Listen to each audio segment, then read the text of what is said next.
Alors, Monsieur Tisseron, bonjour. Donc, vous êtes effectivement psychiatre, psychanalyste et docteur en psychologie. Et votre domaine de prédilection, c'est le cinéma, ou plutôt le psynéma, hein, savoir cette espèce de relation qu'il y a entre le cinéma et la psychologie.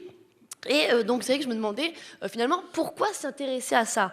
Eh bien, déjà, parce que le vent tourne, hein, vous n'allez pas rester psychiatre toute votre vie. Il y a bien un moment donné où ça va vous lasser de vous retrouver systématiquement devant des gens qui vont mal, un petit peu de fun, vous allez avoir un petit peu envie de glamour et peut-être de gagner un peu de pognon. Et ça serait normal, parce qu'en analysant finalement la psychologie des spectateurs, c'est-à-dire ce qui les met en empathie vis-à-vis d'un film, c'est aussi permettre de comprendre, en fait, qu'est-ce qui fait d'un film un bon film. Donc, un film que les gens vont aller voir et donc qui rapporte. Et quand on sait que l'industrie du cinéma, ça pèse quand même aux États-Unis 14 milliards de dollars par an, on peut se dire que se créer une place de consultant psychologue marketing en cinéma, c'est une bonne idée que, comme vous pouvez le constater, je m'apprête à vous piquer. Voilà. Alors, qu'est-ce qu'on peut dire de la psychologie dans le cinéma? Alors d'abord, il y a une espèce de paradoxe entre le mépris qu'on peut éprouver du cinéma et finalement l'admiration qu'on en a. Hein, si on regarde dans le langage courant, souvent on dit « Oh là là, mais arrête ton cinéma. Non mais elle arrête pas de faire son cinéma. » Sous-entendu, eh ben c'est quoi? C'est du mensonge, c'est en faire trop, c'est se la péter, c'est avoir la grosse tête. Moi, je pense qu'il ne faut pas mépriser les acteurs de cinéma d'avoir la grosse tête parce qu'ils n'y sont pour rien. Je veux dire, quand même, leur corps est projeté sur un écran qui fait 12 mètres par 8. Donc, au prorata, oui, ils ont une tête qui fait 4 mètres d'envergure. Mais avoir une tête de 4 mètres d'envergure, vous vous rendez pas compte, mais c'est hyper compliqué.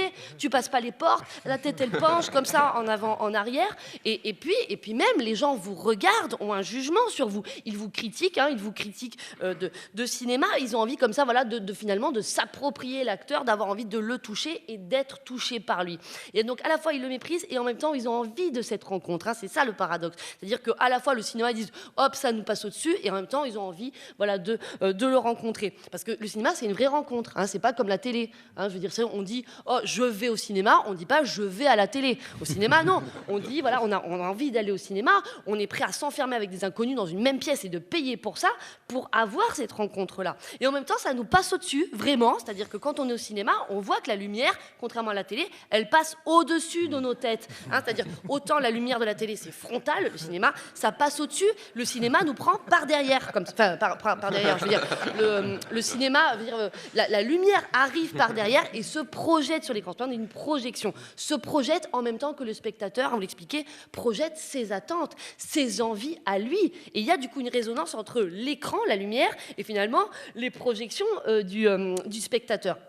Et ça, on le voit des fois dans le cinéma. C'est-à-dire qu'il y a un film d'horreur. Un bon film d'horreur, c'est quoi? C'est un film qui nous fait raisonner. C'est-à-dire que d'un coup, on voit la victime, on voit cette lumière blafarde, on entend cette musique qui fait tin, tin, tin, tin. Et là, on suffoque en même temps. On lui dit, mais non, Sandy, ne va pas chercher ton téléphone. Tu entends bien que la musique est stressante, tu vas te faire zigouiller. Vous voyez, et c'est comme ça, finalement, qu'on fait un bon film. C'est quand il y a une résonance. C'est-à-dire que, par exemple, je vais prendre le cas de James Bond. Mais James Bond, c'est pas tant le fait voilà, que le mec, il a un brushing impeccable après avoir tué 12 Russes à main nue. Ce qui nous plaît, c'est qu'on peut se reconnaître en lui parce qu'il a des tocs. Vous voyez, son cocktail, c'est toujours le même. C'est toujours son dry martini, shaké, voilà, mais pas remué. Ou ce qui nous plaît dans E.T., il y a cette ressemblance, c'est pas la ressemblance physique, parce qu'ici, personne n'a des yeux globuleux avec une peau verte, enfin, à part Sony au réveil. Mais ce qui nous fait résonner, ce qui nous fait vibrer, c'est de voir finalement ce que traverse E.T. C'est le sens quoi? D'être exclu, d'être loin de chez lui, de connaître toute cette difficulté. Et c'est ça que vous expliquez très bien. C'est-à-dire que c'est finalement à ce prix-là que les gens se calmeront à la caméra de Cameron. C'est à ce prix-là qu'il y aura finalement un lien qui va que les liens entre les héros et les spectateurs se tisseront.